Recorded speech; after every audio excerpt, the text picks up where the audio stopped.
아멘.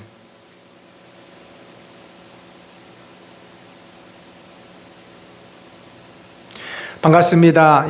복된 예배 시간에 오신 우리 사랑하는 성도님들을 진심으로 환영합니다.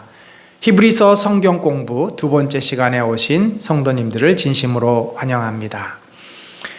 오늘 우리가 함께 나눌 말씀은 이제 히브리서의 이제 4장부터 5장부터 한 10장까지 중반 부분에 해당됩니다. 오늘 본문은 히브리서 10장 16절로 18절을 함께 읽도록 하죠.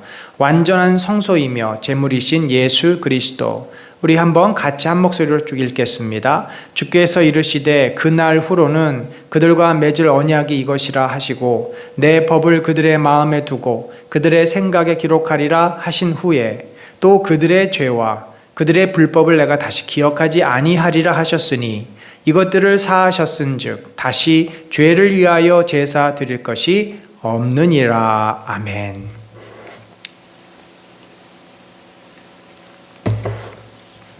자, 여러분, 히브리서 제목에서도 알 수 있듯이 이 책은 히브리 민족 유대인들을 위해서 쓴 그러한 성경책입니다. 그러다 보니까 이 유대인들의 문화, 특별히 그들의 제사라든지 또 구약의 전통에 관해서 히브리서는 신약의 어떠한 책보다도 아주 긴밀하게 연결되어 있고, 사실 히브리서 자체만 보면은 신약에 나와 있는 사건이나 신약적인 이야기는 별로 언급이 많지 않은 것 같습니다.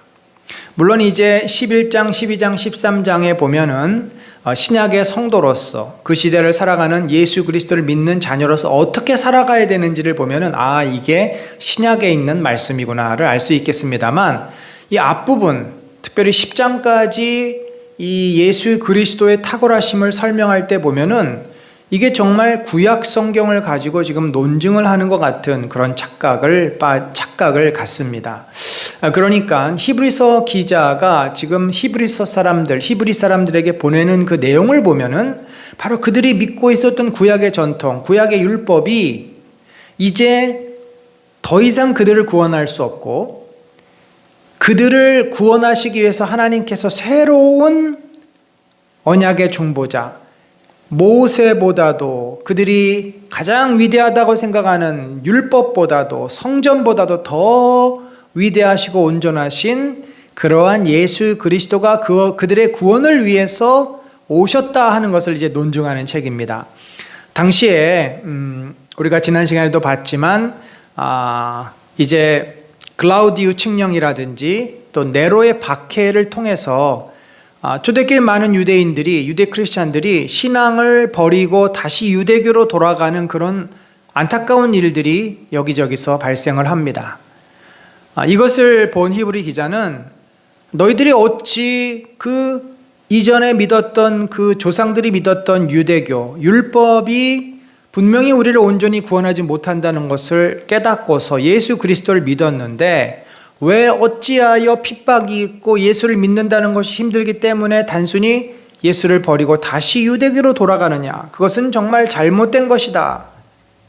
그러면서 왜 예수 그리스도를 버리면 안 되고, 왜 너희들이 믿는 그 율법과 성전과 이런 것들, 제사장들의 역할, 이런 것들이 왜 문제가 있고 왜 예수 그리스도를 우리가 붙잡아야 하는지를 이제 논증하며 설명해 주는 책이 바로 히브리서다. 그래서 그러한 배경을 가지고 보면은 여기에서 설명하는 내용들을 훨씬 더 잘 이해할 수 있습니다. 첫 번째, 이 10장 18절까지의 내용은 예수 그리스도가 유대인들이 가장 귀하게 여기는 모세, 또 대제사장, 성전, 또 성막, 제사제도, 옛 언약, 이 모든 것들보다도 예수 그리스도는 뛰어나신 분이다. 그것을 완성시키시는 분이다라는 것을 논증을 합니다. 자, 이렇게 논증이 되면은 유대인들은 더 이상 옛날에 조상들이 믿었던 그 유대교를 믿을 필요가 없는 거죠. 그것은 이제 버리고 그것을 완성시킨 예수 그리스도, 새 모세이신, 성막과 성전의 완전체이신 예수 그리스도를 믿음으로 이제 그들이 구원을 얻게 된다는 사실을 히브리 기자가 강력하게 논증을 하고 있습니다. 그래서 우리가 지난 시간에 선지자, 천사, 모세, 여수아보다도 예수님이 뛰어난 분이다. 그들이 특별히 정말 하나님처럼 여기는 모세보다도 예수님은 뛰어난 분이다 라는 것을 논증을 했습니다. 그래서 오늘은 이 아론 계통의 대제사장, 이 원래 제사장들은 아론의 후손, 레위 지파의 후손 가운데 세워지지 않습니까? 그래서 레위 지파의 제사장들보다도 더 뛰어나신 대제사장이신 예수 그리스도, 또 이스라엘 백성이 붙잡았던 모세 언약, 옛 언약을 뛰어넘는 새로운 언약, 곧 예레미야의 언약이고 에스겔의 언약이죠. 이 새 언약을 이제 완성하신 분, 또 그들이 고대 몇천 년 동안 지켜왔던 제사, 속건제, 속죄제, 화목제, 번제, 소제, 이런 제사 제도를 완성하시는, 그들이 눈에 보이는 성막, 성전을 완성하시는 그 예수 그리스도심을 그들이 이제 그들에게 설명하는 내용이 5장에서 10장 18절까지의 내용이다. 자, 오늘 우리가 이제 그 부분을 함께 살펴보겠습니다. 그래서 5장 그 1절에서 10절은 원래 이 전체적인 구조가 AB 구조가 있는데, A는 이제 논증을 하는 거죠. 예수 그리스도는 아론보다 뛰어난 대제사장이시다. 예수 그리스도는 너희가 믿는 구약의 그러한 신앙 체계를 뛰어넘는 것을 완성하신 분이다. 그래서 B는 뭐예요? 그러므로 너희가 지금까지 가졌던 잘못된 태도를 버리고 다시 신앙 안으로 돌아와서 이번 일을 계기로 더 믿음에 정진하고 더 세워져야 한다라고 하는 어떤 적용과 결론 부분이 항상 뒤에 따라오게 됩니다. 그래서 이 AB 구조가 이 히브리서에는 5번에 걸쳐서 나오죠. 이미 한두 번을 우리가 했고요. 안식에 대한 문제도 했습니다. 그래서 오늘은 세 번째 거죠. 세 번째인데, 이 대제사장이신 예수 그리스도는 아론보다 더 뛰어나다. 왜냐하면 예수님은 아론의 족보를 따르지 않고 직통, 하나님께서 세우신 하나님의 제사장 멜기세덱의 후손이다. 그러니까 이게 영적인 계보를 하나님이 세우신, 하나님께서 이스라엘 위해서 만드신 대제사장이다. 이렇게 이제 논증을 합니다. 근데 이게 성경에 근거 없는 논증이 아니에요. 히브리서 기자가 혼자서 말한 게 아니라 창세기와 시편을 근거로 그가 이야기하고 해석하는 것이고, 그럼으로써 예수 그리스도의 탁월성이 입증이 됩니다. 따라서 이제 그들이 어떻게 해야 돼요? 도의 초보를 버리고 완전한 데 나가라. 더 이상 유대교에 흔들거리지 말고, 유대교에 기웃거리지 말고 예수 그리스도 안에서 믿음이 자라가야 한다라고 이제 권면을 하는 내용입니다. 자, 그러면 봅시다. 자, 아론 계통의 대제사장보다 뛰어나신 예수, 아론의 족보를 따라서 대제사장이 계속해서 나옵니다. 그러면 어떻게 예수님은 아론의 후손들보다 뛰어날까? 바로 그는 하나님이 세우신 그 족보에 속해 있기 때문이에요. 그 하나님이 대제사장으로 세운 하늘의 대제사장이 있어요. 그가 누굽니까? 멜기세덱입니다. 자, 멜기세덱의 족보에 따라, 멜기세덱의 이제 그 계보에 따라 예수님께서 대제사장이 되었다. 자, 어떻게 논증을 할까요? 5절에 보니까 이와 같이 그리스도께서 대제사장 되심도 스스로 영광을 취하심이 아니요 오직 말씀하시니가 그에게 이르시되, 자, 이것은 하나님께서 그에게 이렇게 이르셨어요. 너는 내 아들이니 내가 오늘 너를 낳았다. 자, 이게 무슨 말일까요? 자, 이것은 예수 그리스도가 메시아 되심을 보여주는 그런 이제 표현이죠. 원래 호세아에서 나와 있는 말씀인데 이것을 또 신약의 많은 저자들이 인용을 합니다. 그래서 너는 내 아들이다. 내가 오늘 너를 낳았다. 그러니까 예수 그리스도가 이제 이 땅에 메시아로 오셨음을 강조하는 내용입니다. 자, 그런데 6절은 이런 내용이 또 나와요. 내가 영원히 멜기세덱의 반차를 따르는 제사장이라. 자, 이 말이 어디 있을까요? 놀랍게도 시편 110편 4절에 정확히 있습니다. 어떻게 되어 있냐면 여호와는 이르시기를 너는 멜기세덱의 서열을 따라 영원한 제사장이라 하셨도다. 자, 시편 104편, 시편 110편, 이 시편 110편은 메시아 시로 아주 유명한 시죠. 시편 110편 1절은 내가 원수의 발등상이 되게 하기까지 너는 내 우편에 앉았으라. 다윗이 이제 하나님께서 메시아이신 예수 그리스도에게 하신 말씀을 그가 인용하면서 그 메시아의 그 위대함을 노래하는 시가 바로 시편 110편 메시아이십니다. 그래서 여기서 너는이라고 했을 때 너는 하나님께서 바로 메시아, 그의 아들 되시는 메시아를 향해서 말씀하는 거예요. 여러분 너무 놀랍지 않습니까? 이 멜기세덱이라는 단어는 창세기에 나오는데 다윗도 하나님의 감동을 받아서 예수 그리스도가 이제 그 멜기세덱의 후손이 되어 이스라엘의 온 죄를 속죄할 대제사장이 영원한 대제사장이 될 것을 그가 노래한 것입니다. 히브리서 기자는 정확하게 이것을 인용하면서 하나님께서 예수 그리스도를 멜기세덱의 반차, 그러니까 멜기세덱의 그 순서, 그 족보, 계보를 따라 대제사장이라고 이제 부르신다. 얼마나 놀라운 말씀입니까? 이 멜기세덱에 대한 이야기가 좀 뒤에 또 나옵니다만 여기서 어쨌든 중요한 것은 예수 그리스도는 누구인가? 아론의 후손. 왜냐하면 예수님은 레위 지파가 아니죠. 어디 지파죠? 유다 지파. 그러니까 여러분 유다 지파에서는 왕이 나옵니다. 레위 지파에서는 제사장이 나옵니다. 예수님의 역할 가운데 세 가지 역할이 있어요. 왕으로서 온 세상을 통치하시는 왕으로서의 역할, 우리의 모든 죄를 단번에 속죄하기 위해서 자신을 희생제로 드린 대제사장으로서의 역할, 마지막은 하나님의 이 진리의 말씀을 영적으로 어두워져 있는 그 시대 백성을 향해서 우리를 향해서 선포하신 선지자로서의 역할이 다 있습니다. 그 가운데 유다 지파에서 나오셔서 다윗의 계보를 잇는 메시아가 되셨고, 그럼 레위 지파에서 또 나와가지고 대제사장이 되어야 되지 않습니까? 그런데 예수님이 이미 유다 지파예요. 두 가지를 동시에 할 수는 없습니다.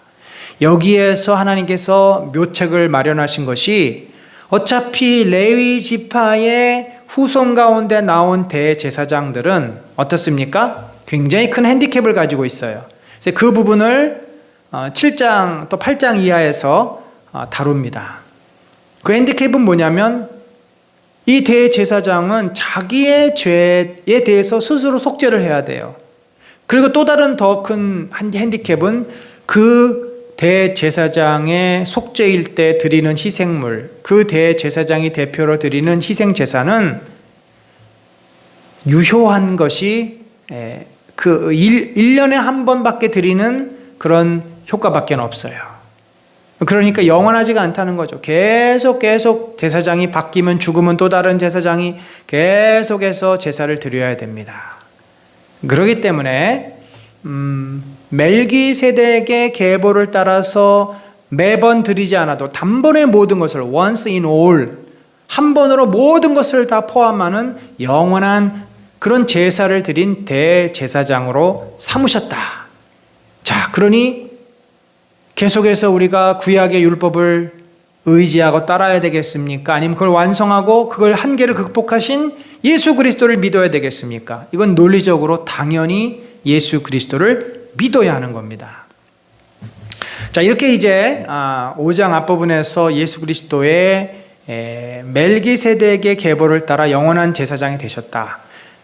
그러니까 이제 이 히브리서 기자는 한 가지를 얘기하고 그들이 갖고 있는 문제를 또다시 깨닫게 합니다. 너희들 그런데 마치 예수 그리스도가 무슨 거짓 선지자인 것처럼 그를 믿지 못하고 다시금 대제사장들이 1년에 한 번 드리는 그것이 우리의 죄를 용서해 줄 수 있다고 생각하고 거기로 다시 돌아가느냐?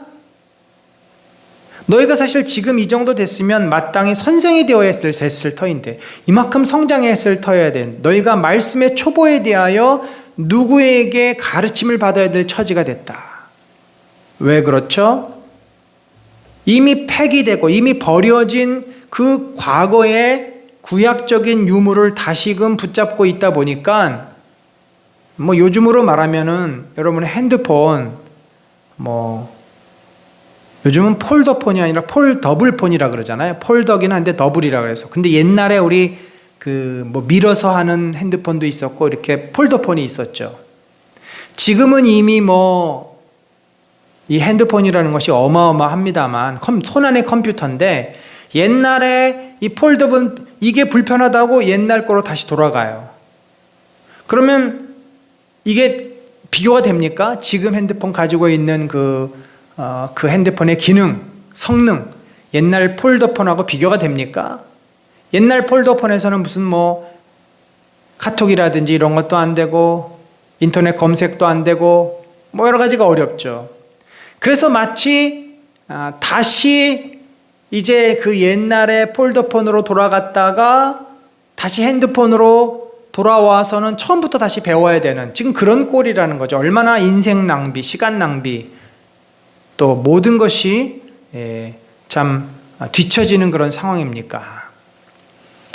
단단한 음식은 못 먹고 젖이나 먹어야 될 자가 되었다. 이미 단단한 음식을 먹어야 되는데, 그래서 이 히브리서 기자는 안타까운 마음으로 어서 속히 그 자리에서 떠나서 너희가 늦었지만 지금이라도 젖을 먹고 다시금 믿음에 제대로 들어서라 라고 권면을 합니다. 그런데 만약에 이렇게 그리스도의 초보를 버리고 그동안 잘못된 행실을 회개하고 또 하나님에 대한 신앙, 또 부활과 영원한 심판에 대한 교훈에 털을 다시 닦지 말고, 그러니까 그거 다시 재반복하지 말고, 그거는 분명히 우리가 기초다, 믿어야 될 기초다. 그렇죠? 하나님이 어떤 분이신지, 우리가 죽으면 부활하는 거, 또 우리는 믿는 대로 심판해서 이제 사망에서 생명으로 옮겨졌고, 이런 것들은 지나가고 완전한 대로 나가라. 이제 성숙한 대로 나가고 지혜를 가지고 세상에서 우리가 어떻게 살아야 될지, 우리에게 주신 사명이 무엇인지 이런 거를 깨달아야 되는데, 여전히 과거에 얽매여 있고 기초도 못하고 있으면 이게 무슨 꼴이냐라고 지금 책망하면서 또 권면도 하면서 이제 신앙의 진보를 이루도록 그렇게 말씀을 하고 있는 거죠. 그런데 경고를 하고 있습니다. 너희가 만약에 그렇게 은혜를 받았고, 여기서 이제 은혜를 받았다는 것을 맛을 보았다 이렇게 돼 있어요. 한번 빛을 받고 하늘의 은사를 맛보고 성령에 참여한 바 되고 하나님의 선한 말씀과 내세의 능력을 맛보고도 이렇게 돼 있어요. 맛보다. 그러니까 이제 완전히 내 것으로 소화한 것이 아니라 그것이 어떠한지를 조금 느낄 수 있었다는 거죠. 그럼 뭡니까? 성령께서 은혜를 베푸신 거예요. 성령께서 그 닫혀진 입을 여시고 맛을 보게 하시고 그게 얼마나 귀한지를 알도록 도전하신 겁니다. 그럼 우리가 어떻게 해야 돼요? 우리 인격이 반응하며 그것을 붙잡아야 되죠. 그것이 믿음입니다. 우리는 먹을 의지가 없는데 입을 벌려 억지로 구겨 넣는 것은 믿음이 아닙니다. 성령은 그렇게 역사하지 않습니다. 성령은 우리에게 권면하고 우리의 닫힌 입을 열어서 맛을 보게는 해주세요. 그럼 맛을 보고 내가 이것이 얼마나 귀한지를 알았다면 내가 입을 벌려 내 스스로 먹어야지만 내 것이 되는 거 아닙니까? 맛을 보고도 이것이 얼마나 귀한지를 아는데, 그러면 어떻게 해야 돼요? 내가 이제 입을 벌려 내 손으로 결단하고 먹어야 되는데 그것이 귀찮다고 맛을 보고도 그것을 포기하고 과거에 익숙한 것에 돌아가는 자는 어떻게 돼요? 타락한 자들은 다시 새롭게 하여 회개할 수 없나니, 이런 자들은 하나님을 두 번 모욕하는 것이라는 겁니다. 예수 그리스도를 십자가에 다시 못 박게 하는 것이죠. 분명히 자신들이 내가 죄인이구나, 하나님의 은혜가 필요 깨닫고 그렇게 믿음으로 나아가겠다고 마음을 먹어놓고 다시금 세상으로 향하고 다시금 교회를 떠난 것은 하나님 앞에 큰 심판이 있게 된다. 8절에 보니까 가시와 엉겅퀴를 내면 버림을 당하고 저주함에 가까워 그 마지막은 불사름이 되리라. 이미 그 밭에서 가시와 엉겅퀴를 다 뽑아냈어요. 그런데 뽑아냈으면 이제 옥토가 됐으니까 씨를 뿌려 잘 자라야 되는데 다시금 가시덤불과 엉겅퀴가 그 땅에서 난다면 그건 뭐예요? 제대로 안 뽑힌 거죠. 제대로 안 뽑힌 겁니다. 그러면 그 밭은 더 이상 옥토로 쓸 수가 없다란 말입니다. 참 불행한 일이에요. 그래서 이 부분은 우리가 참 안타까운 건데, 교회에 출석을 했다가 신앙생활을 하다가 교회를 떠나는 분들이 있어요. 상처를 받았니, 어쨌니 이렇게 하면서 교회를 떠나고, 또는 죄를 짓고 또 교회를 떠난 분도 있어요. 참 안타깝죠. 그분들 연락을 해보면은 전혀 그 마음의 회개함과 돌이킴이 없어요. 그냥 자신을 믿고 사는 겁니다. 그러니까 하나님께서 초대를 했는데, 그들이 여전히 마음이 완고하고 완악하고 교만해서 하나님을 온전히 신뢰하지 못한 것입니다. 자기 생각대로 사는 거죠. 자, 그러한 사람들에 대한 경고. 그래서 이제 너희가 분명히 경고를 받고 돌이키고 다시금 그 초보에서 벗어나면 너희들이 이제 어떻게 되냐면 믿음과 오래 참음으로 말미암아 약속들을 기업으로 받는 자들을 본받는 자 될 것이다. 믿음과 오래 참음. 여러분, 이 신앙 성숙이라는 것은 오래 참아야 하는 거죠. 오래 견뎌야 하고 인내해야 합니다.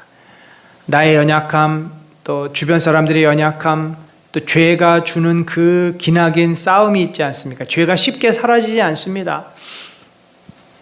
이 모든 힘겨운 과정들을 견디고 극복하고 인내하는 것이 필요해요. 그래서 믿음은 뭐냐면 약속이 있어야 되고, 약속을 붙잡는 게 믿음이잖아요. 내가 그리스도의 영광으로 변화될 것이다. 하나님께서 나를 영광스러운 예수님의 모습으로 변화시켜 주실 것이다. 그런 믿음, 소망을 가지고 현실은 그렇지 못하지만 그거를 붙잡고서 견디고 씨름하며 나가는 것입니다. 이게 기업으로 받는 자들, 그 약속을 기업으로 받는, 기업이라고 하는 것은 유산이죠. 언젠가는 주님이 주신다. 내가 얻는 게 아니에요. 물려받는 거예요. 우리 인간의 완성, 우리 인간의 온전한 구원은 내가 성취할 수 있는 것이 아닙니다.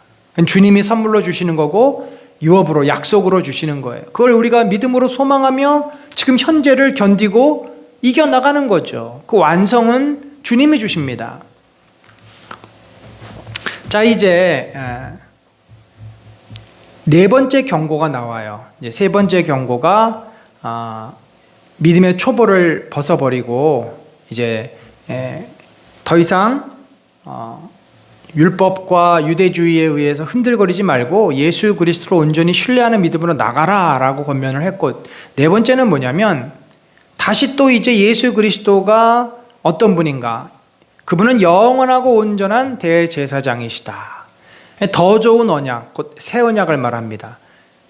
구약의 그 옛 언약, 모세의 언약의 그 불완전성을 극복하고 완성시키는 새 언약, 예레미야 언약, 에스겔의 언약을 완성시킨 그 예수 그리스도, 그 언약의 보증, 그러니까 그 새 언약을 하나님이 반드시 이루실 것이다. 그 보증 수표가 예수님이라는 거죠. 예수님을 보면은 새 언약은 뭡니까? 우리의 마음이 부드러워지고 돌비에 새기는 것이 아니라 신비에 새기는, 마음에 새기는. 구약 사람들은 성령의 은혜를 잘 알지 못했습니다. 성령께서 그들에게 강력하게 역사하시지 않았습니다. 때가 되지 않았기 때문이죠. 예수 그리스도가 오신 다음에 성령이 임하는 것이기 때문에. 그래서 그들은 율법을 붙잡지 않으면 살 수가 없었어요. 근데 마음에 새겨진 게 아니라 율법 책에 기록되어 있기 때문에 그들이 율법을 자꾸 놓칩니다. 근데 성령의 은혜를 받는 우리들은 어떻습니까? 우리 마음 가운데 주께서 말씀을 주셨습니다. 그 얘기는 뭐냐면 성령이 우리 안에 내주하고 계시다는 거죠. 그래서 어떻게 할 수 있느냐? 예수님이 바로 그것의 증거물, 보증이라는 겁니다. 예수님이 그렇게 사셨고 새 언약의 완성체로서 우리에게 본을 보여주신 것이죠. 그래서 우리가 예수님을 바라보면서 예수님의 도움으로 성령의 은혜로 그 언약, 새 언약이 내 안에서, 우리 안에서 성취됨을 우리는 확신할 수 있습니다. 더 좋은 제물, 구약의 제물은 죄를 지을 때마다 드려야만 했어요. 그러니 그 얼마나 많은 제물이 필요합니까? 그런데 예수 그리스도라는 제물은 단번에, once in all, 한 번으로 모든 것을 다 포함할 수 있는 제물. 정말 이 세상에 가장 귀하고 편리하고 확실한 제물이죠. 또 이스라엘이 생각하는 성전이 있었고 성막이 있었는데 그 성전과 성막은 모형에 불과하다. 여러분, 모형을 우리가 만들어 놓습니다. 무엇 때문에? 나중에 완성품을 미리 보여주기 위해서. 성전과 성막이라고 하는 것은 완성, 하늘의 성막, 하늘의 성전, 곧 예수 그리스도를 미리 설명해주고 보여주는 하나의 예시라는 것입니다. 드디어 그 가건물인 무너지고 진짜 건물, 진짜 본체가 왔는데 그게 바로 예수 그리스도다. 그래서 이게 이제 10장 18절까지고 19절부터 그러므로 또 역시 그러므로 나오죠. 권면, 경고 이런 것들이 나오는데 이 부분은 우리가 다음 시간에 10장 19절부터 13장까지 믿음장이라고도 하는 11장 이런 부분은 우리가 그 다음 시간에 다루도록 하겠습니다. 자, 오늘은 주로 예수 그리스도의 탁월성에 대해서 한 번 더 다룹니다. 자, 멜기세덱의 신적 기원. 아까 멜기세덱이 계보가 다르다고 그러지 않았습니까? 자, 멜기세덱이 도대체 누구냐? 창세기에 보면요, 이 멜기세덱은 살레망이요 지극히 높으신 하나님의 제사장이라. 이게 어떻게 이해를 해야 될까? 하나님의 제사장이 있으셨나? 하나님의 제사장이 필요한가? 여러분, 제사장은요 죄와 중보 때문에 필요한 존재입니다. 하나님이 인간을 위해서 주신 제도요 직분이에요. 그러니까 하늘에는 제사장이 필요 없어요. 그러면 하나님의 제사장이라 함은 하나님께서 직접 택하신, 누구를 위해서? 인간을 위해서 택하신 특별한 제사장이라는 의미입니다. 히브리서 기자는 멜기세덱을 구약에서, 창세기에서 모세가 그렇게 설명했어요. 모세도 이 뜻이 정확히 뭔지를 모르고 설명했을 수도 있어요. 왜냐하면 멜기세덱이 누구냐에 대해서는 그냥 샬렘 왕으로밖에는 표현을 안 해요. 예루살렘의 고대 도시국가죠. 근데 그의 어떠한 경건성, 그가 하나님을 향해서 경배하고 경외했던 자임을 알 수 있고, 그가 하던 역할이 아브라함을 축복하고 아브라함을 영접했는데 놀랍게 아브라함은 그 사람에게 자기의 11조를 드립니다. 원래 11조를 누구에게 드리는 거예요? 하나님에게 드립니다. 그러니까 이 멜기세덱은 하나님과 직통하는 어떠한 굉장히 영적인 존재였음을 우리가 알 수 있게 됩니다. 신비스러운 인물입니다. 이렇게 막연했던 신비스러운 인물이었는데 다윗은 아까 우리가 보았던 시편 110편 4절에서 이 멜기세덱을 영원한 대제사장으로 삼았는데 그게 누구냐면 바로 메시아라는 거죠. 그러니까 오실 메시아는 이 멜기세덱의 그 반차 계보를 따라서 영원한 대제사장, 영원한 제사장이 된다. 이거를 이제 히브리서 기자가 해석을 하고 완성을 합니다. 이 살레망은 그 이름을 해석하면 먼저는 의의 왕이요, 그 다음은 살레망이니 곧 평강의 왕이요. 이 샬렘이라는 말이 원래 평강이란 뜻이지 않습니까? 예, 그래서 평강의 왕이요, 아버지도 없고 어머니도 없고 족보도 없고 시작한 날도 없고 생명의 끝도 없어 하나님의 아들과 닮아서 항상 제사장으로 있느리라. 자, 이렇게 보면요, 히브리서 기자가 이해한 그 살레망은 구약에 나타난 예수 그리스도의 모형이다라고 우리가 이해를 할 수 있습니다. 아니, 아버지도 없고 어머니도 없고 족보도 없고 시작한 날도 없고 생명의 끝도 없다. 이거는 하나님과 예수 그리스도 성령님밖에는 해당이 안 되는 내용입니다. 따라서 이미 예수 그리스도는 하나님의 구속의 계획에 따라 인간의 모든 죄를 대신 짊어지고 하나님께 나아갈 이 대제사장의 직분, 그 역할을 갖고 계셨고 그 모습을 구약의 창세기에서 잠시 드러내 주신 것입니다. 우리가 여호수아서에 보면은 여호와의 군대 장관이 나옵니다. 그런데 다른 천사들과는 다르게 여호수아가 그의 발 앞에 엎드리고 신을 벗으라. 마치 모세에게 나타나셨을 때 하나님 말씀하신 것처럼 여호수아에게도 내가 선 곳은 거룩한 땅이다. 내 발에 신을 벗어라. 그래서 우리가 여호수아에게 나타났던 군대 장관은 누구냐? 구약에 나타나신 통치자, 왕으로서의 메시아 예수 그리스도. 자, 이렇게 하나님께서는 구약과 신약을 얼마나 이 긴밀하게 연결을 하시는지 구약의 맛보기로 예수 그리스도의 모습을 조금씩 보여주시고 이것이 나중에 다 연결이 됩니다. 히브리서 기자는 이 멜기세덱, 이 살레망, 평강의 왕, 의의 왕을 바로 구약에 나타난 대제사장의 역할을 감당하시는 예수 그리스도다라고 라고 이제 설명을 합니다. 왜 예수님이 구약에 이렇게 나타나실 수밖에 없고 구약의 그 멜기세덱의 역할을 이어받아 영원한 제사장이 되셔야 하는가? 그것은 레위 계통의 제사 직분으로 말미암아 온전함을 얻을 수 없었기 때문이다. 야, 온전함이 뭐예요? 레위 계통의 제사, 그러니까 레위인들이 하는 제사는요, 아까도 말씀드렸지만 죄를 지을 때마다 제사를 드려야 되고 대제사장의 대속죄일은 1년에 한 번 7월 초에 있는 그 대속죄일 날 1년에 한 번밖에는 그 속죄가 안 돼요. 그러니까 이것은 완전한 것이 아닙니다. 항상 한계가 있어요. 따라서 아론의 반차, 곧 레위 제사장의 그 신분, 지위를 가지고서 이것을 한 것이 아니라 하늘의 제사장 멜기세덱의 그 계보를 따라 그의 후손으로서 한 다른 제사장을 세울 필요가 있었다라는 것. 다른 말로 하면 뭐냐면 이 구약의 제사 제도는 한계가 있기 때문에 그것을 완성할 어떤 존재가 반드시 와야만 했었다. 이것이 아주 논리적인 굉장한 강펀치입니다. 이게 이제 이런 논증. 그러니까 이스라엘이 믿는 제사 제도의 가장 맹점, 허점을 드러냄으로써 그것을 해결할, 그것을 완성시킬 어떠한 존재가 필요하다. 그분이 바로 예수 그리스도다. 이렇게 논증을 하는 겁니다.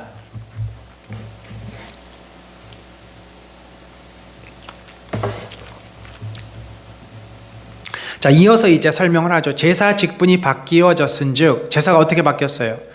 아론의 후손에서 멜기세덱의 반차를 따르는 그러한 직분으로 바뀌었다는 겁니다. 율법도 반드시 바꾸어지리니. 그러니까 이 직분이 바뀌었기 때문에 그것에 대한 그 규정을 하고 있는 율법도 바뀌어야 되는 거예요. 구약의 율법이 신약에 와서 완성이 되면, 예수님이 뭐라 그랬어요? 내가 율법을 폐하러 온 것이 아니다. 플레로, 완성하러 왔다. 그래서 율법의 1.1획도 없어지지 않는다. 완성이 뭐예요? 율법이 지향하고 있는 죄의 삭은 사망이고 사망에 대한 대가, 그 동물의 피 흘림에 대한 대가를 예수 그리스도가 십자가에서 완성시키지 않습니까? 그러니까 매번 양과 소를 잡았던 것이 하나님의 아들, 양과 하나님의 아들이 비교가 됩니까? 하나님의 아들이 죽었기 때문에 그 모든 과거의 인간의 죄, 그 당시 인간의 죄, 앞으로 올 인간의 모든 죄를 사할 만한 그 가치, 그 능력이 있는 피 흘림이라는 거죠. 그래서 율법도 바뀌어져야 한다는 것입니다. 이것은 한 사람도 제단 일을 받들지 않은 다른 지파에 속한 자를 가리켜 말한 것이라. 다른 지파에 속한 자를 가리켜 말한 것이라. 이 다른 지파가 바로 레위 지파가 아니라 유다 지파, 곧 메시아를 말하는 거죠. 우리 주께서는 유다로부터 나신 것이 분명하도다. 이 지파에는 모세가 제사장들에 관하여 말한 것이 하나도 없다. 그렇죠? 유다 지파에서는 제사장이 나올 수가 없습니다. 멜기세덱과 같은 별다른 한 제사장이 일어난 것을 보니 더욱 분명하도다. 그는 육신에 속한 한 계명의 법을 따르지 아니하고, 이건 뭐예요? 레위 지파에서 속해서 제사장이 되는 법, 율법이죠. 오직 불멸의 생명의 능력을 따라 되었으니, 이것은 하나님께서 구약의 율법의 한계를 극복하기 위해서 세우신 그런 하나님의 뜻이에요. 증언하기를 내가 영원히 멜기세덱의 반차를 따르는 제사장이라 하였도다. 시편 4절을 또 인용을 합니다. 자, 이제 또 다른 그 근거를 대는데, 영원한 언약의 보증이 됐다. 이와 같이 예수는 더 좋은 언약의 보증이 되셨느니라. 새 언약의 보증이라는 거죠. 제사장 그들의 수요가 많은 것은 죽음으로 말미암아 항상 잊지 못함이로되. 그렇죠. 대제사장은 직무를 수행하다가 또 죽습니다. 그래서 수가 많아야 돼요. 예수는 영원히 계심으로 그 제사장 직분도 갈리지 아니하느니라. 그렇죠. 예수님은 처음도 계셨고 창조 때도 계셨고 또 어제도 계셨고 오늘도 계시고 내일도 계시고 종말 때도 계시고 영원히 계신 하나님, 영원히 계신 주님이 바로 예수님이지 않습니까? 그러므로 자기를 힘입어 하나님께 나아가는 자들을 온전히 구원할 수 있으니, 그렇죠. 과거에도 계셨고 현재도 계시고 미래도 계시니까 시간의 구애를 받지 않아요.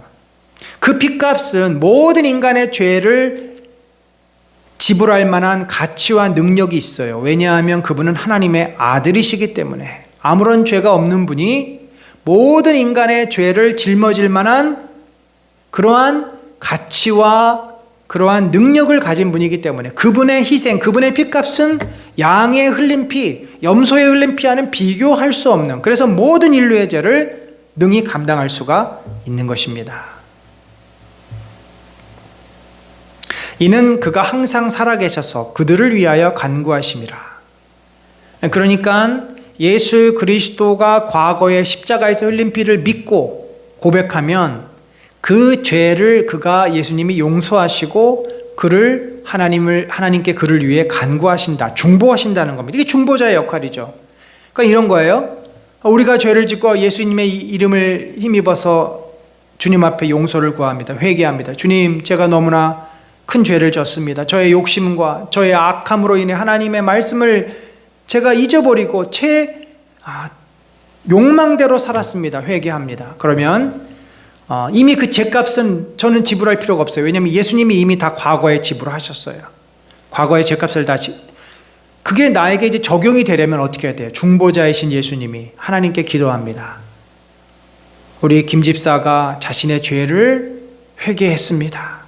저가 비록 하나님 앞에 큰 죄를 범했지만 저가 진심으로 뉘우치고 나의 십자가의 보혈피로 저의 죄를 용서하여 주옵소서 하나님께 중보한다는 거죠. 그랬을 때 하나님께서는 이 김집사가 지은 죄는 크지만 예수님이 이미 십자가에서 흘리신 그 보혈피의 권세, 보혈피의 능력을 힘입어서 그를 용서해 주시고 그를 다시 품어 주시는 겁니다. 그래서 예수님이 지금도 간구하신다. 이 중보의 사역을 지금도 우리를 위해서 하고 계신다는 말씀입니다. 또한 그는 저 대제사장들이 먼저 자기 죄를 위하고 그 다음에 백성의 죄를 위하여 날마다 제사 드리는 것과 같이 할 필요가 없으니, 그렇죠. 대제사장은 자기가 죄인이니까 늘 자기의 죄를 용서받기 위해 제사를 드려요. 이게 이중 제사를 드릴 필요가 없어요. 왜냐하면 예수님은 죄가 없는 분이고 오로지 우리를 위해서 단번에 십자가에 달리신 것이기 때문에 자신의 죄를 위해서 제사를 드릴 필요가 없어요. 율법은 약점을 가진 사람들을 제사장으로 세웠거니와, 그렇죠? 율법 후에 하신 맹세의 말씀은 영원히 온전하게 되신 아들을 세우셨느니라. 예수 그리스도는 온전하시기 때문에 이럴 필요가 없다. 또 이 예수님은 옛 언약뿐만 아니라 제사 제도 성막보다도 뛰어난 분이다. 왜냐하면 성막의 실체, 본체이시기 때문에 그렇다. 지금 우리가 하는 말의 요점은 이러한 대제사장이 우리에게 있다는 것이다. 그렇죠? 예수 그리스도가 우리에게 있고 우리가 그를 믿고 있다. 그는 하늘에서 지극히 크신 이의 보좌 우편에 앉으셨으니, 부활 승천하셔서 보좌 우편에 앉으셨죠. 그가 지금도 거기서 통치하고 계십니다. 성소와 참 장막에서 섬기는 이시라. 이 성소와 참 장막은 어디예요? 하늘나라입니다. 하나님의 처소가 성소고 그게 참 장막이에요. 이 땅에서 보여지는 지성소, 성소, 성전, 이것은요 하늘의 영광을 하나님과의 관계 회복을 위해서 모형으로 만들어 놓은 것들입니다. 더 이상 의미가 없어요. 우리는 직접 예수 그리스도를 중보로 하늘 보좌로 나갑니다. 이 땅에서는 믿음으로 나가는 거죠. 예배를 통해서 나가는 거죠. 우리가 어떤 형식, 예배라고 하는 형식, 기도라는 형식을 통해서 하나님의 보좌 앞에 나가는데, 그러니까 우리가 지금 중간 지점에 있어요. 과거에는 실제 성막과 성전에서 제사를 드림으로 하나님께 나갔어요. 근데 지금은 성전과 성막이 없어졌어요. 지금은 교회가 있습니다. 예배당이 있습니다. 이 예배당과 교회는 어떤 눈에 보이는 가구와 기구들 이런 것들을 갖춰야 되는 것이 아니에요. 강대상이 어떤 교회는 상당히 좀 우아하고 좀 멋져 보이지만 어떤 교회는 매우 심플합니다. 어떤 교회 본당은 막 수많은 비용을 들여서 금도 바르고 아주 화려하고 굉장히 장엄하지만 어떤 예배당은 체육관에서 드리기 때문에 너무나 허접할 정도로 심플합니다. 그러면 거기서 하나님께 나아가는 예배는 하나님이 안 받으시고 금으로 두른 그러한 15세기, 16세기 고딕 양식의 쾰른 성당처럼 이런 어떤 성당에서 드리는 예배만 받으시나요? 지금은 그런 것은 다 의미가 없어져. 성전은 무너졌습니다. 우리는 성전이 우리 안에 계신 예수 그리스도고 하늘 보좌의 영으로 나가기 때문에 예수님이 뭐라 그래? 예배 드리는 자마다 신령과 진실된 믿음, 마음으로 예배 드리라고 하지 않았습니까? 그런데 우리가 이제 하나님 보좌에 직접 가게 되면 그때는 바울이 표현했던 것처럼 거울을 보는 것이 아니라 눈으로 직접 그 하늘의 영광, 하늘의 성소, 천군 천사가 둘러싸고 있는 그 영광스러운 그 성전에서 우리가 직접 하나님께 예배하며 예수님을 만나는 그날을 우리가 소망하는 거죠. 지금은 진짜 그 가건물에서 가건물이 무너지고 가건물은 아니지만 임시 거처에서 우리가 하늘나라를 향해 예배하고 또 우리 안에 함께 하시는 성령과 소통하면서 우리가 그것을 확신하는 그런 그 시기에 산다고 할 수 있습니다. 따라서 예수 그리스도는 구약의 성막과 성전과 비교할 수 없는 분이다. 또 그분은 뭐예요? 더 좋은 언약, 새 언약의 중보자다. 더 아름다운 직분을 얻었다. 그는 더 좋은 약속으로 세우신 더 좋은 언약의 중보자다. 아까 말했던 새 언약의 중보자예요. 새 언약은 뭐냐면은 이제는 너희가 다시는 돌비에 율법을 지키지 아니하고 성령께서 주시는 법, 곧 성령의 은혜로 구원을 얻고 성령의 은혜로 하나님과 소통하는 시대가 열린다. 예수 그리스도께서 오셔서 하나님과 직접 소통하지 않았습니다. 내가 곧 아버지요, 나를 본 자가 아버지를 본 자다. 내가 가면 너에게 보여서 성령을 보내주겠다. 그래서 그 성령이 지금 우리 안에 계시고 그 예수는 바로 이 새 언약의 실체요, 보증자로서 우리가 그분을 믿고 그분이 약속한 대로 성령과 소통하며 예수님을, 하나님을 또 알아가는 거 아니겠습니까? 새 언약이라고 말씀하셨음에 첫 것은 낡아지게 하신 것이니 낡아지고 쇠하는 것은 없어져 가는 것이다. 자, 그래서 우리가 지상의 성소는 하늘에 있는 성소의 모형과 그림자요, 모세가 산에서 지시해서 받는 것이요, 또 비유물이라는 거죠. 또 육체의 예법, 개혁할 때까지 그냥 맡겨둔 거예요. 필요서 정결케 할 필요가 있죠. 그러나 하늘의 성소는 원형이요, 손으로 진 게 아니에요. 하나님께서 만드신 것이에요. 또 참된 것이고 정결케 할 필요가 없습니다. 구약의 제물은 뭐예요? 모세 율법대로 염소, 송아지, 양 이렇게 되겠지만 신약의 제물, 곧 영원한 제물은 예수 그리스도, 흠이 없는 예수 그리스도고 이것은 단번에 제사를 완성하시는 영원한 제물이다. 그래서 예수 그리스도는 우리의 죄를 완전히 사해 주시기 위해서 대제사장으로 오셨다. 염소와 송아지의 피로 아니하시고 오직 자기의 피로 영원한 속죄를 이루사 단번에 성소에 들어가셨다. 영원하신 성령으로 말미암아 흠없는 자기를 하나님께 드린 그리스도의 피가 어찌 너희 양심을 죽은 행실에서 깨끗하게 하고 살아계신 하나님을 섬기게 하지 못하겠느냐. 영원한 예수 그리스도의 피가 우리를 모든 죄에서 깨끗게 하실 수 있다. 그 예수 그리스도의 피의 값은 온 우주 만물보다도 더 비싼 값입니다. 그래서 우리의 죄와 그 피값이 바뀌어지는 거죠. 우리의 죄가 그 피값으로 다 용서가 되는 겁니다. 결국 한 번 죽는 것은 사람에게 정해진 것이요 그 후에는 심판이 있으리니, 여러분 굉장히 무서운 말씀이죠. 이와 같이 그리스도도 많은 사람의 죄를 담당하시려고 단번에 들이신 바 되셨고 구원에 이르게 하기 위하여 죄와 상관없이 자기를 바라는 자들에게 두 번째 나타나셨다. 한 번 사람은 죽게 돼 있어요. 그 다음에 심판이 있습니다. 근데 만약에 율법을 의지하고 율법대로 살면 그 죄가 영원히 없어지지 않아요. 그래서 반드시 심판대에 서야 됩니다. 그래서 예수 그리스도를 하나님이 보내주시고 예수 그리스도를 믿고 그분의 피값으로 자기의 죄를 영원히 용서받을 수 있다라는 거죠.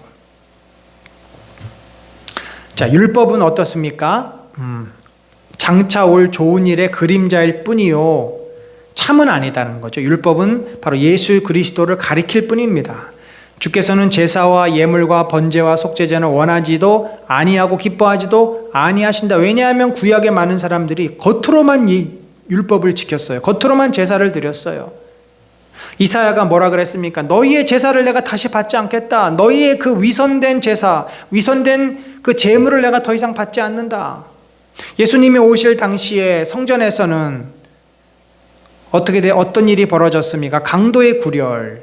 하나님께 죄를 사하기 위해서 제물을 바치는 게 아니라 제사장 가문에 돈을 벌어주기 위해서 제물이 팔리고 돈이 바뀌어지는 강도의 굴열이 된 거죠.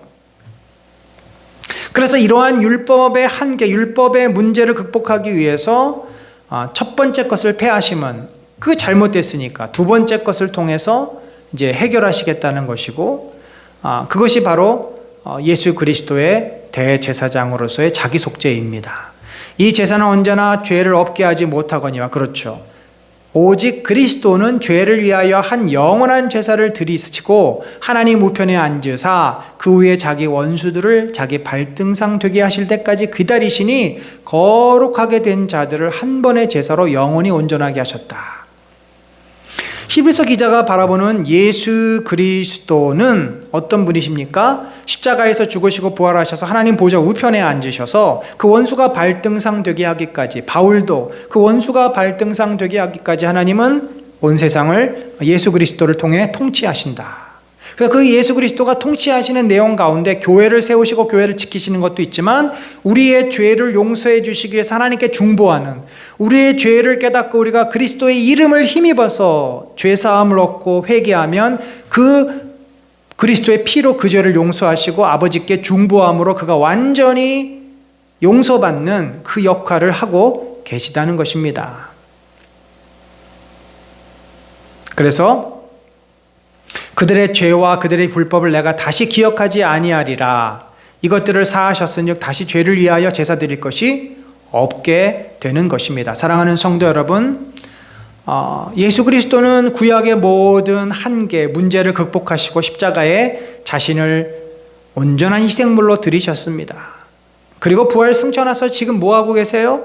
하나님 보좌 우편에 앉으셔서 세상을 통치하십니다. 악한 사단이 교회를 공격하지 못하도록 막아주시고, 교회가 약해서 무너져갈 때 교회를 붙잡아 주시고 다시 일으켜 세우십니다. 성령을 통해서 교회를 위로하시고 우리를 위로하시고 회복시켜 주시고, 상한 심령, 고통 가운데 있는 자들을 다시금 세워주시는, 그것이 예수 그리스도께서 교회를 통치하시고 다스리시는 한 방법이고, 또한 우리에게 사명과 소명을 주셔서 교회로 하여금 세상을 향해 나가게 하십니다. 뿐만 아니라 우리가 죄와 싸워 우리의 연약함을 깨닫고 고백하며 회개하며 돌이킬 때 우리의 그 모든 죄를 사해 주시기 위해 하나님께 중보하고, 그분이 흘렸던 그 피값으로 우리의 모든 죄가 용서되는 그 중보의 사역을 지금도 하고 계십니다. 사랑하는 성도 여러분, 신앙은 예수 그리스도 한 분으로 모든 것이 완성이 됩니다. 우리는 예수 그리스도를 힘입어서 아버지께 나아가고, 예수 그리스도를 힘입어서 우리는 온전케 되고, 예수 그리스도를 힘입어서 우리는 하나님의 자녀의 복된 삶을 살게 됩니다. 오늘도 우리가 우리의 참 대제사장이시요, 우리의 새 언약의 보증이시요, 우리를 하나님께 중보하시는 예수 그리스도, 우리의 죄를 용서하시고 죄를 이기게 하시고 우리를 온전케 하시는 예수 그리스도를 바라보시면서 이 믿음의 경주를 우리들이 정말 기뻐하며 감당해내는 모든 귀한 성도들 되시기를 간절히 축원합니다. 하나님 아버지, 연약한 죄인들을 불쌍히 여기시고 우리 주 예수 그리스도를 힘입어서 이 험하고 힘든 믿음의 선한 싸움을 이겨내게 하시며, 우리의 증보자 되시고 우리의 위로자 되시고 우리를 통치하시고 다스리시는 예수 그리스도의 은혜로 이 땅에서의 모든 악한 사단과의 싸움, 죄와의 싸움, 나 자신과의 싸움을 승리하도록 인도하여 주시옵소서. 지금은 우리 구주 예수 그리스도의 놀라우신 은혜와 하나님 아버지의 무한하신 사랑과 성령님의 감화 감동 교통하심이 우리의 중보자 되시고 우리의 대제사장 되시는 예수 그리스도를 바라보아 우리의 연약한 믿음, 우리의 모든 죄를 다 내려놓고 그분 안에서 회개하며 용서함 받으며 극복되며 온전케 되기를 갈망하는 심령 위에 지금부터 영원까지 함께 하실지어다. 아멘.